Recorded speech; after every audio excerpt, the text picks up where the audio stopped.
Some mornings, you wake up already exhausted. Before your feet hit the floor, you've checked weather, headlines, memes, and half wished you could crawl back under the algorithm. The phone promises stimulation, but delivers a kind of quiet ache, like eating candy for breakfast. Friedrich Nietzsche foresaw this hunger.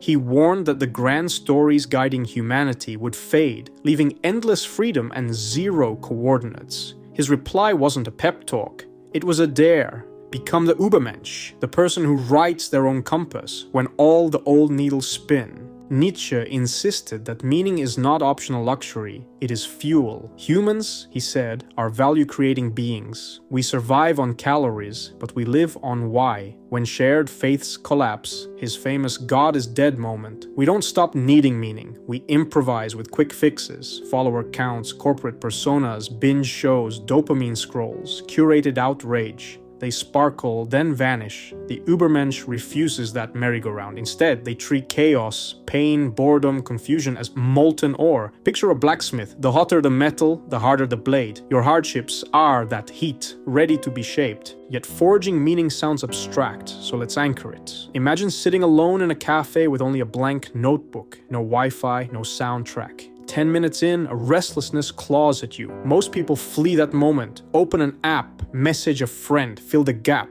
The Übermensch leans in. They use the discomfort as a mirror. What desires surface? Which anxieties bark the loudest? Out of that noise, they begin chiseling personal values, not slogans, but concrete aims. Maybe finishing a novel, raising mindful children, defending local rivers, or mastering carpentry. Nietzsche called these aims self-legislated values, objectives chosen, not inherited.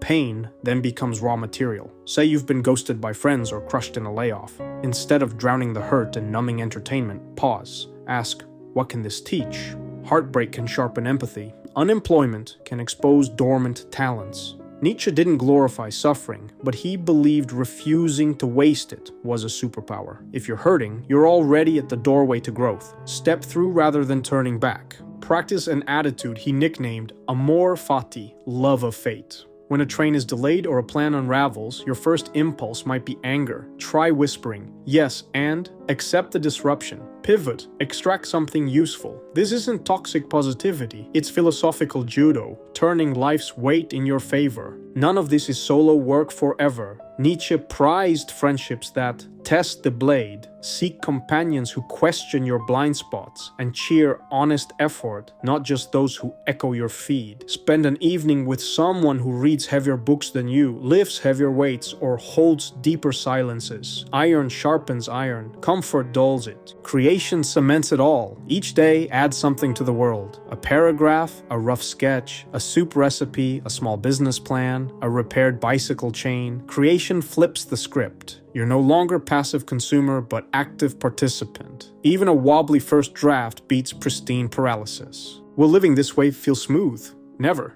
Culture rewards conformity and quick entertainment. You'll feel isolated at first. You'll relapse into scroll comas. That's normal. Freedom starts lonely, reset and return. Nietzsche's line, "Become who you are," is not wall art. It's a daily sparring match with your smaller self. So tonight, stage a tiny rebellion. Delete the app that steals the most minutes.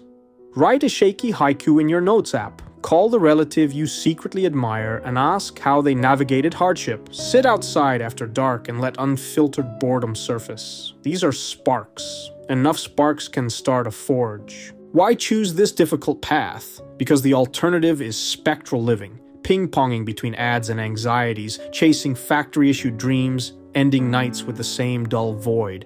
Because humans were not built as background noise for data farms. Because history changes through the stubborn insistence of individuals who refuse prefab scripts. Carl Jung echoed Nietzsche by calling self-realization the privilege and burden of a lifetime. Privilege here costs applause, comfortable certainty, maybe even friendships rooted in shared escapism. Yet the reward is priceless, a pulse that finally feels like it's beating for something real. Tomorrow, the feed will tempt you back. Let it try. Meanwhile, draft that messy first page of your book. Build the shelf, learn the chord progression, donate an evening to the community garden. None of it may trend, and that invisibility is its purity. The Übermensch works in quiet workshops until the finished piece speaks loudly on its own. If any of this lit a spark, don't let autoplay smother it. Drop a comment describing your first forge act. Writing it makes it tangible.